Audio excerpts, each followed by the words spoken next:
What's going on, everybody? It's YGO, and welcome back to another episode of Sleeper Sunday. Sleeper Sunday, for those of you that don't know, is a series I came up with showcasing fun hidden decks you may not know about that can deal quite a bit of damage in the proper hands. We'll be going over a basic deck list, strengths, weaknesses, what can be done to make the deck better, and of course a few replays to see the deck in action. In today's episode, we're going to take a look at not quite a winner of this month's poll, but rather the winner of the last ban list, Zing. So Zing is an archetype of worm monsters with varying attributes released in Duelist Alliance way back in August 2014, debuting the worm typing into the game with no support since Invasion Vengeance all the way back in July 2016.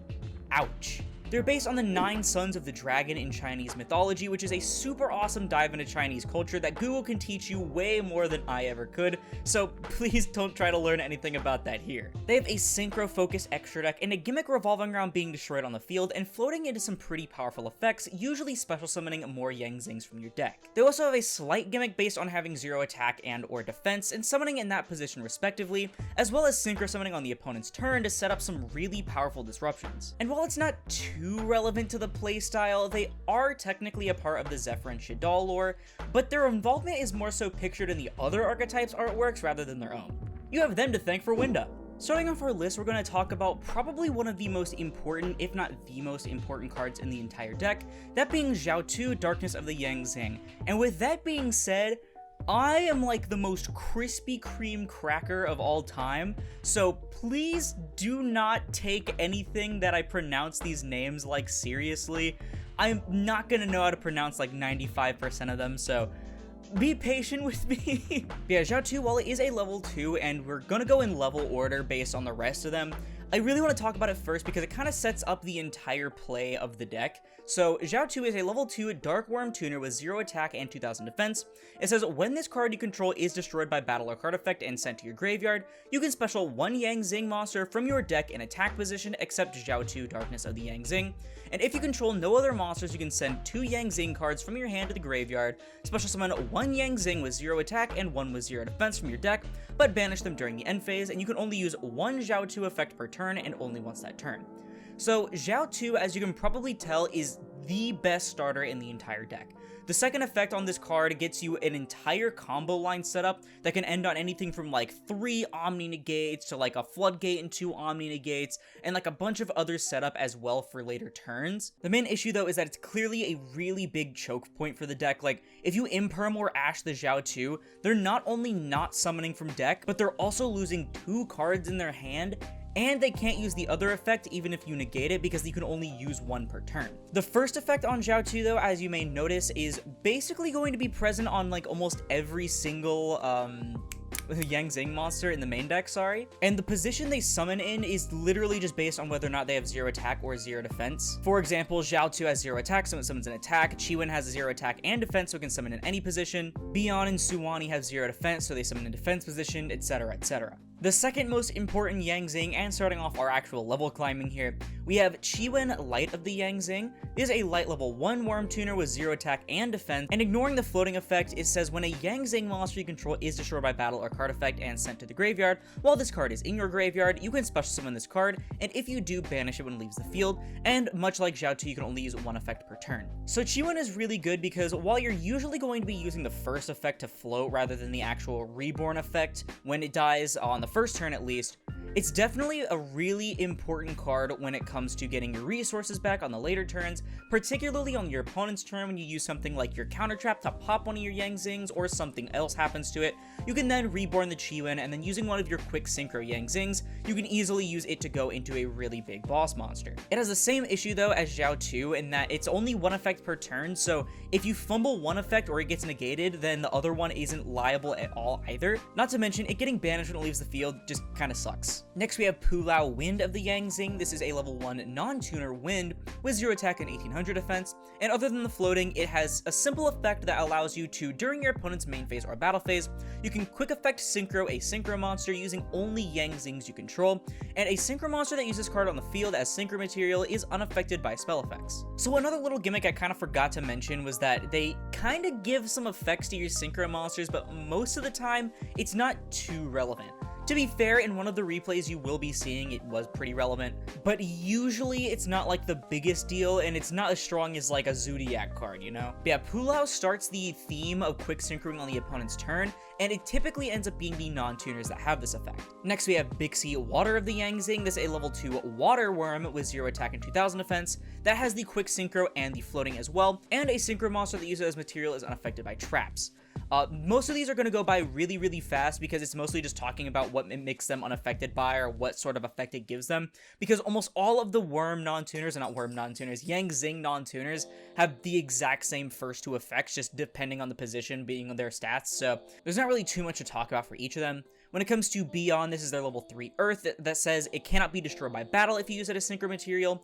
Suwani is a level 4 Fire that makes it gain 500 attack and defense. And Teoti is a level 5 Dark that says the possession of a synchro monster that uses card as material cannot switch. So none of the non-tuners are as important as the tuner monsters, because the tuner monsters basically have the best effects in the entire deck. However, they aren't 1 effect per turn and only once that turn. They actually have some decent stats on them, like 1900 on Suwani and 2000 defense on Bixie, and just having all these different like level options is really helpful, though it is kind of unfortunate that level 1 and 2 are the only tuner levels that the deck has. So Zephyr Niu and Zefroxy are interesting because they're more Zephyr cards than they are Yangzing cards. However, you play them for a handful of various reasons. Zephyr Niu mainly just being because it's a level 6 that you can summon off of your Zhao 2, but other than the pendulum locking, Zephyr Niu says when it's pendulum summoned or destroyed by battle or card effect while in your monster zone, you can add a Yangzing or Zephyr spell or trap from your deck to your hand. And Zefroxy says if it's specialed from the main deck, you can target 1 Yangzing or Zephyr monster you control, make it a tuner this turn, and place this card on the bottom of the deck when it leaves the field. So neither of these effects come up too often. I mean, Zephyr Niu could come up in case you want to search for a Path or a 9 Pillars, but you're usually doing that with Denglong regardless, so you don't really care too much about either of these effects. You're mostly playing them for the level and the bodies. So something I discovered on stream is that Yangzing Pure has literally no extension whatsoever, like even pendulum summoning isn't much of an option, and so I decided to throw in a small Tenyi package. By small, I mean it's like, what, 1, 2, 3, 4, 5, 6, 7 cards, so not huge, not tiny. But mostly it's just the Ashunas to special out the various level 1s here, Vishuda for a nice little bounce, Adhara because it's a level 1 tuner, and Sthana because it is a level 4 non-tuner. Typically, compared to regular Sword Soul, right, you're usually going to go like Ashuna and any Tenyi into a Qishao, right? Well, here you're going to go Ashuna and any Tenyi into a Denglong, which is actually really nice for the deck. And then the archetype or series of cards, I guess I should say, I played before the Tenyis that I'm still playing a small package of it here, is the Visa / Scareclaw engine. This was like the main thing I wanted to play when I moved away from pure Yangzing, because I was like, wow, pure is terrible. But the Visas engine is actually really nice, and as you'll see from some of the combos that I show you, it can lead to some really nasty plays. Like, just opening Visas and then either Zhao 2, Beyond, or Suwani, I'm pretty sure, can make some really nasty end boards, and it serves as an okay extender, especially when you open a really bad hand. Because of this, we're also playing like the 1 Reichardt, the 1 Field Spell, and the 1 Arrival. These are also part of the combo, especially involving Cross Sheep and things like that, but you'll see from some of the combos that they can actually lead to some more funny interactions as well. We're also playing 2 copies of Yangzing Path. It says target 3 Yangzings in your grave, shuffle all 3 into the deck, and then draw 2 cards. You can only activate 1 per turn. We're playing this card for a couple of reasons, namely to draw into extenders in case we need to go into a grind game, or in case our hand was just kind of bad but we somehow have graveyard set up, but also because Zhao 2 requires you to play a lot of Yangzing cards, because you have to have them in hand in order to actually use the Zhao 2 effect. So I mean, even if you draw multiples of this or you can't really use the effect reliably, you can still send it off of Zhao 2 to get some value out of it. We're also playing 1 for 1 because it's a really nice extender to summon Chiwen or even Pulao, or even Adhara in certain situations. It's a level 1 tuner. Monster Reborn for the exact same reason, called by because we don't want our Zhao 2 ashed, and 2 copies of 9 Pillars of Yangzing, one of the scariest parts about Denglong's existence, because it says when a spell or trap card or monster effect is activated and you control a Yangzing card, negate the activation, and if you do, shuffle that card into the deck, then destroy 1 other Yangzing card you control. This card is really good because out of all the Infernity barriers, it's one of the best ones because it's not a once per turn, it shuffles the card into the deck, and it triggers the floating effect of your Yangzings, Plus it says Yang Zing card, so you can also destroy like a second 9 pillars if for some reason, say they use something, you chained 9 pillars, they change judgment, and then you chained another 9 pillars. You can 9 pillars pop the other 9 pillars, which I think is pretty funny. I was playing 3 of this card, but I ended up bumping it down to 2 to fit the Tenyi package, but honestly 3 isn't even terrible because again, it's not a hard once per turn, and it doesn't require a synchro on board or anything specifically. You can just have any Yang Zing, which can mean opening 9 pillars and then any vanilla Yang Zing or like Zhao 2 getting negated is perfectly fine because most of the time you can at least play with that. Moving on to the extra deck, we have the man, the myth, the legend himself, finally free from the clutches of the ban list, Denglong, first of the Yang Zing. This is a level 5 Light Worm Synchro Tuner with 0 attack and 2800 defense that requires 1 tuner and 1 or more non-tuners. That says if it's special summoned, you can add a Yang Zing card from your deck to your hand. Once per turn, you can send 1 worm type monster from your deck to the graveyard. This card's level becomes that sent monsters. And if this face-up card leaves the field, you can special summon 1 Yang Zing monster from your deck. You can only special summon Denglong once per turn. This card is really, really good. So keep in mind, Denglong was banned because of True King Yang Zing Dinosaur, because this card was being used to dump True Kings from the deck to the grave, add 9 pillars, and go into calamities. So just imagine what it can do for pure Yang Zing. To be fair, not as much, but it's still one of the best cards in the entire deck. Usually on summon, as I mentioned, you are adding your 9 pillars of Yang Zing for a guaranteed Omni Negate, but you're also getting graveyard setup off of its second effect, be it dumping Chi-Wen for its graveyard effect, dumping any of the Tenyis, or anything else you really could ever want. But most importantly, just for leaving the field, you can special any Yang Zing from your deck, meaning that it's still an extender even once it's off the board, so you only need like 3 monsters total on board, well 3 if you include the Denglong, and then you can special summon another Yang Zing to go into yet another synchro play. Keep in mind also it says if it's special summoned, not if it's synchro summoned, so you can revive it from grave off of something like Shaman later or any of your other effects that could reborn it, and get another search later on in the game. Almost every single one of your combos is going to try and strive for Denglong because it's just such an important card for this deck in particular, but it's also pretty nasty in some other decks too, to be fair. Next up, another infamous Yang Zing monsters, we have Yazi, Evil of the Yang Zing. This is a level 7 Worm Dark Synchro with 2600 attack and 2100 defense that requires 1 tuner and 1 or more non-tuners.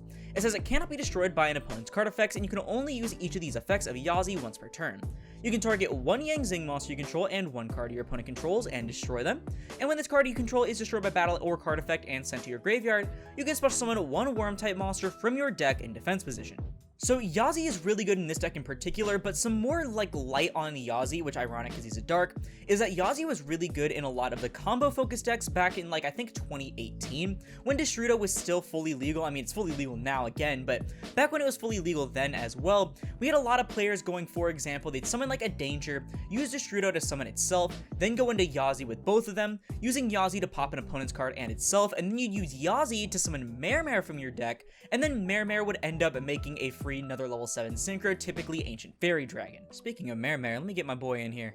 Basically, it would just give you some nice deck thinning access and also synchro toolbox, while also being unable to be hit by something like Valor or Imperm, and just breaking apart your opponent's board at the same time, which is really funny because I barely even make it in this deck. Next up is Boxia, Brightness of the Yang Zing. This is a level 8 Light Worm Synchro with 2300 attack and 2600 defense.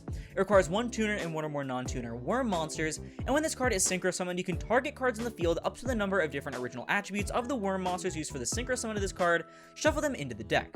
And then once per turn, you can target 1 card you control and 1 level 4 or lower monster in your graveyard, destroy that card in the field, and if you do, special summon that other monster from the graveyard. There is so much I could praise Boxia for right now. So starting off, of course, it's just such a powerful effect to shuffle things back into the deck, up to 2 of them most of the time. The Reborn effect is significant, especially in this deck, because you're actually triggering the effect of the thing you pop, unlike a deck like Sword Soul, where usually you're just using it to go into Chaofeng, which we will get to in just a moment. But most importantly, while it's not too relevant in Yang Zing in particular, because they have a little bit of a hard time getting 2 level 8 synchros out on board, Boxia isn't a hard once per turn, so you can synchro summon another one later in your turn, and then just get a free second shuffle. Finally, for their last synchro monster, we have Chaofeng, Phantom of the Yang Zing. This is a level 9 Light Worm Synchro with 2800 attack and 2200 defense. It requires 1 tuner and 1 or more non-tuner monsters. It says while this synchro summon card is on the field, your opponent cannot activate effects of monsters with the same original attribute as the Yang Zing monsters used for the synchro summon of this card. When this Synchro Summon card is destroyed by battle or card effect and sent to the graveyard, you can add 1 tuner from your deck to your hand, and once per turn, when a monster your opponent controls is destroyed by battle or card effect, you can special summon 1 worm monster from your deck in defense position, whose original attribute matches the original attribute of that one of those destroyed monsters on the field. So most people know Chao Feng as the Sword Soul backup line to stopping Nib or Drytron back when Drytron was like one of the most relevant decks of the format. But in this deck in particular, it's actually a really good card because you're typically locking more than just lights. Because you can lock anything from like lights and darks to lights and winds, technically almost any combination that you want as long as you have the tuners for it, which can basically auto win you a lot of matchups, not gonna lie. Funnily enough, its floating effect is actually better in a deck like Sword Soul than this deck because this deck can't really fit cards like Ash Blossom, and you'd rather special from deck, especially if you have multiple 9 pillars on board, but it's really good in another deck that could play something like Ash Blossom in case it wants to float into that. But the third effect is also really solid because you can use it for more synchro material after you've already commit to the Chao Feng, which is important because Chao Feng usually requires a lot of resources, especially when you summon something like Vishuda and then go into a Monk to get a free bounce. You know, if you couldn't tell from all of these synchro monsters, Yang Zing suffers from Ice Barrier Syndrome, in that their main deck is kinda or just terrible, while their extra deck has some of the most broken cards in the entire game. For the more generic synchro monsters, we're playing 1 copy of Herald of the Arclight because this is one of your main Omni negates you want to go for when you open simply the Zhao 2 combo. Draco Berserker the Tenyi is of course a level 8 synchro but also a worm, and it plays well with your Tenyi cards as well. Baron de Fleur is one of your main cards that you go for, as you do in 90% of synchro decks. And then we have Crystal Wing to Zulkin because this isn't something we always go into, but it's definitely something you can go into depending on your combo. I think the Visas and Zhao 2 combo is the main way to access it, but you can also hard make Crystal Wing if you want to. It's just not something I'd recommend personally. We're also playing 1 copy of Monk for our Tenyi plays to go with the Shlana and the Adhara, or just to use the Vishuda effect because we don't really have any Sword Souls in here to make tokens. 1 Shaman to Monster Reborn things like Denglong, or anything really later on in the game. 1 Lightheart, 1 Cross Sheep, and 1 Vicious Astrolad to wrap up the extra deck in order to access our Visas and Scareclaw plays. That's it for the extra deck. On to the things that we don't play or that we could play. We have Yang Zing Prana. This is a continuous spell that says it gains these effects based on the number of different attributes the Yang Zing monsters in your grave have. 2 or more. Yang Zing monsters you control gain 500 attack. 3 or more. If a Yang Zing monster you control be destroyed by battle or card effect, you can send this card to the graveyard instead. 4 or more. Your opponent cannot set monsters. Change all face-up monsters your opponent controls to attack position. 5 or more. You can send this card to the graveyard to destroy all cards on the field. So this card is really weird because most of these effects are either counterintuitive or just do absolutely nothing. So the first effect, no one really cares. I mean, yeah, Suwani being 2400 is kind of funny, but other than that, it doesn't really do anything. The 3 or more effect is kind of counterintuitive to the entire Yang Zing playstyle. Like, why would you want to protect the things you want destroyed, you know? The third effect seems to literally only be there, kind of like an Ally of Justice worm situation, in that it's lore. It's all lore. Like, it just stops Shadal, quote unquote. And then the 5 or more effect is kind of bad as well because yes, you're technically floating off of the Yang Zings you had on board, but by the time you have 5 or more Yang Zings in your grave with different attributes, you're not going to really have the resources in deck to benefit off that more than you're going to neg off of that. So unless your opponent has like this massive board and you just happen to open Prana and then have stuff in your hand, Prana doesn't really do anything. Next up we have Yang Zing Creation. This is a continuous trap that says once per turn if a monster you control is destroyed by battle or card effect, you can special summon 1 Yang Zing from your deck, and you cannot special summon from the extra deck except synchro monsters. This card's actually fine. I mean, the biggest problem with it though is that it's a trap, so it's a bit slow. Honestly, I'd probably play 1 in case I opened the 9 pillars and I wanted to search this off a Denglong if it were a continuous spell, because a free extender just from popping things is really nice. Not to mention, most of your extra deck's just going to be synchro plays anyway. You're only really going for links or the 1 fusion in case you open specifically the Visas play. And then the last Yang Zing card we don't play is Yang Zing Unleashed, another continuous trap that says all monsters your opponent controls must attack if able. During either player's main phase or battle phase, you can send this face-up card from your spell and trap zone to the graveyard, immediately synchro summon 1 monster using materials you control, including a Yang Zing. I can kinda understand the purpose behind this card. Like, you're supposed to want your opponent to attack into your things after you synchro into them on their turn, particularly with either this card's effect if you need to, or most importantly, your main deck Yang Zing effects. But the monsters you're making aren't particularly massive. Like, literally your biggest target to go into is Chao Feng, but if your opponent makes literally any average boss monster with 3k or more attack, it's not going to do much to force your opponent to attack them.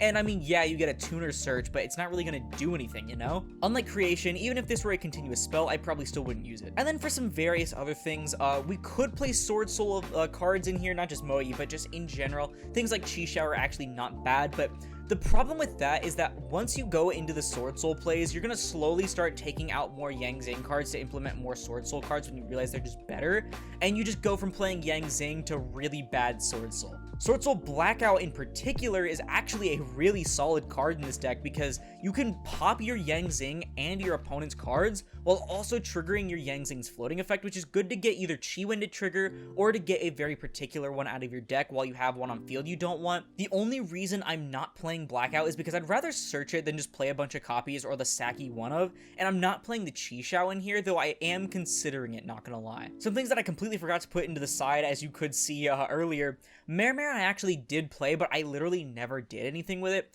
though it could be really well paired with the Destrudo, as I mentioned, because this could actually be a good extender for the deck considering it has very few, and it can help you go into the Yazi when you're going second, breaking your opponent's board, summoning the Mare and then using the Mare to go for another synchro play. Chengying and Qixing Longwan are really good options that you could definitely play if you don't want to go for a Baron. Chengying, of course, being just really good at protecting itself with all the popping effects in case you want to get a banish rather than floating. Stardust Charge Warrior I actually did play, I just kind of cut it to make room for other things. Same with Scarlet Red Dragon Archfiend, which is really good because not only are you burning your opponent and popping their monsters, you're also popping your smaller Yang Zings, which can float into more for more synchro plays or to climb this into something else. Particularly, you can use this to go into like a Chao Fang or a Baron or something like that. Same with Black Rose Dragon in the exact same scenario, and this could be really well, again, paired with the Destrudo, because say, for example, you go, like, Destrudo into Yazi, Yazi into Mare into Black Rose, that could be pretty cool. And then finally, Dragonic Diagram is here because you could absolutely play a True King variant of Yang Zing, similar to how Dinosaur did back then. However, the main issue stopping me from doing that is that they have to be popped on field to get their effects. The True Kings, sorry, don't have to, because they actually float into some really nice effects for worm decks, but particularly the Yang Zings have to be popped on field, and you'd rather get value from popping in your hand with the True Kings as extenders, so they're actually not bad to play, it's just something that I opted against. That is going to do it for my Yang Zing deck profile for this episode of Sleeper Sunday. Before we get into the replays, I want to mention that two of these are actually going to be combos because this deck is just too easy to choke, at least in the state before I started getting replays, and then one of them is going to be an actual replay that I got on stream. I would plug my testing stream, which I'll probably put it in the annotation on the top right anyway, but just as a heads up, I got smoked almost all night because my build was not really optimal and I was just completely out of energy after working all day, but I hope you can still be entertained, so without further ado, let's go ahead and get into the replays. But before we get into our replays, a special word from our sponsor, TAPIOCARDS. Now, I talk about TAPIOCARDS a lot on the channel, and with so much awesome TCG merchandise on their website to choose from, it's no wonder. One of my favorites happens to be this absolutely adorable GHOSTRICK Spectre hat. I use it not just to stay stylish at locals, but also to keep the sun out of my face while riding my bike to and from work. And you want to hear something cool? You can get one of these awesome hats for absolutely free! I'll be giving one lucky viewer a GHOSTRICK Spectre hat free of charge, and the rules are simple.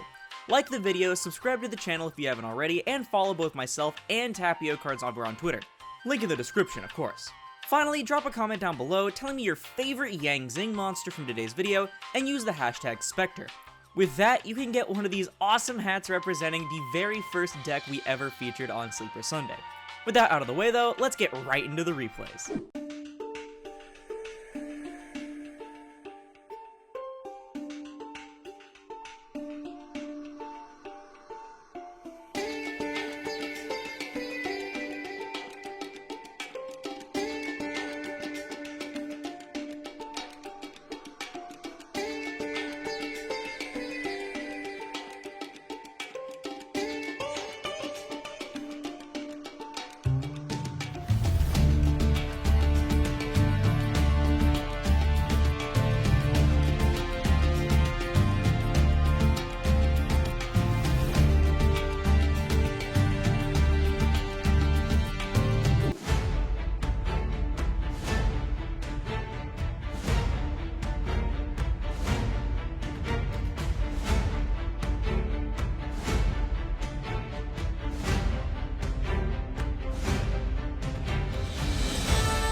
there we have it for our replay slash combo tutorial test hand whatevers for Zing for this episode.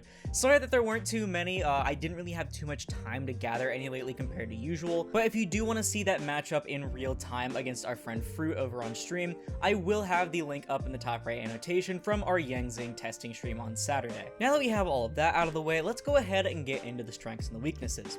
So starting off with the strengths, Zhao 2 is a very good starter. Getting 3 monsters on board fuels some really scary good combos, fetching a guaranteed 2 Omni Negates and a Floodgate atop any combination of either another Omni or a Chaofeng lock. Speaking of Chaofeng, depending on the matchup, he can just straight up win you the game. Unlike Sword Soul, where it's a bit out of the way, this deck encourages you to make Chaofeng, and you can get some pretty nasty combinations for decks with multiple attributes, particularly light and dark. 9 Pillars in particular is a really nice card for the archetype, being searchable, triggering your Zings for fuel, and not being a once per turn, plus it doesn't require a synchro, so it makes your main deck Zings a little less troublesome to draw. Like most synchro decks, you can combo off pretty damn hard when you use both engines together.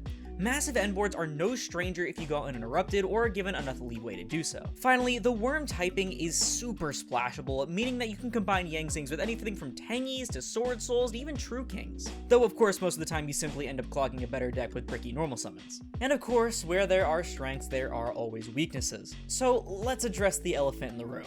Missing the timing is one of the most infuriating things in the game. Even ignoring getting hit by a destruction effect as Chainlink 2, you can't even comfortably chain block your things from hand traps without shutting off your own deck, such as going Chainlink 1 Cross Sheep and Chainlink 2 Astrolad for your combo, and it's been one of the biggest glaring weaknesses of the deck since its inception.